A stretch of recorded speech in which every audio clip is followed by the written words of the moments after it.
পাশের এলাকায় ঘুরতে গিয়ে পুরনো কিছু ঝামেলা নিয়ে কয়েকজন ছেলে আমাকে দুইটা চর মেরে আটকে রেখেছিল।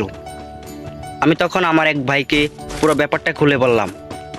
তখন আমার ভাই আমাকে বলল, তোর তো আর কোনো কাজ নেই, সারাদিন এখানে ঝামেলা ওখানে ঝামেলা, আমি তোকে নিয়ে আসতে পারবো না। তখন আমি ছোট্ট স্বরে বলেছিলাম, আমি কোনো ঝামেলা করিনি। এরপর এলাকার এক চাচাকে ফোন করে বলেছিলাম, চাচা এখানে একটু ঝামেলা হয়েছে, আপনি যদি একটু আসতেন, আয়সা মিটমাট করে আমাকে নিয়ে যেতেন। তখন চাচা উপাস থেকে বলেছিল, আমার এখন অনেক কাজ আছে, আমি এখন ওখানে যেতে পারবো না। কিছু ভেবে না পেয়ে আমার আপন মামাকে আমি ফোন দিয়ে বলেছিলাম, মামা পাশের এলাকায় আগের বিষয় নিয়ে একটু ঝামেলা হয়েছে, আপনি যদি এখানে একটু আসতেন। মামা মনে হয় কথাটা শুনে একটু ভয় পেয়েছিল।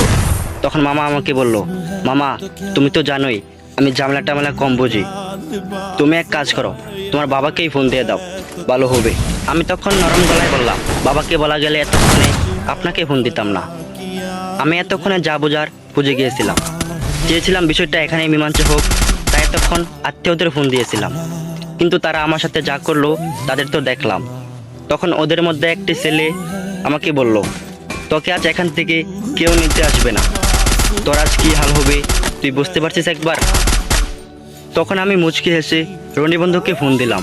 উপাস থেকে রনি হেলো বলতেই আমি একটু নরম গলায় বললাম, পাশের এলাকার কিছু ছেলেরা আমাকে 20 মিনিট ধরে আটকে রেখেছে, তুই কি একটু আসতে পারবি। রনি উপাস থেকে দেখলাম একটু রেগে বলল, তুই ঠিক আছিস কি না সেটা বল, আমি আসতেছি। তখন আমি মুচকি হেসে ফোনটা রেখে দিলাম। 20 মিনিট পরে ওদের এলাকাতেই ওদের হসপিটালে ভর্তি করে আমি আর রনি হাঁটতেছি আর সিগারেট টানতেছি। তখন রনি আমাকে ভারী গলায় বলল, তোকে নাকি 20 মিনিট ধরে ওখানে আটকে রেখেছে, তাহলে আমাকে ফোন দিতে এত লেট কেন। আমি হালকা হেসে বললাম, পরে শুনিস। আসলে যাই হোক না কেন জীবনে বন্ধুর সাথে কোনো সম্পর্কের তুলনা চলে না।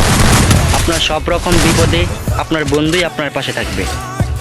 আপনার প্রচণ্ড মন খারাপের সময় 2 মিনিট কথা বলার মানুষ না পাইলে আপনি সত্যিই অনেক দুঃখী।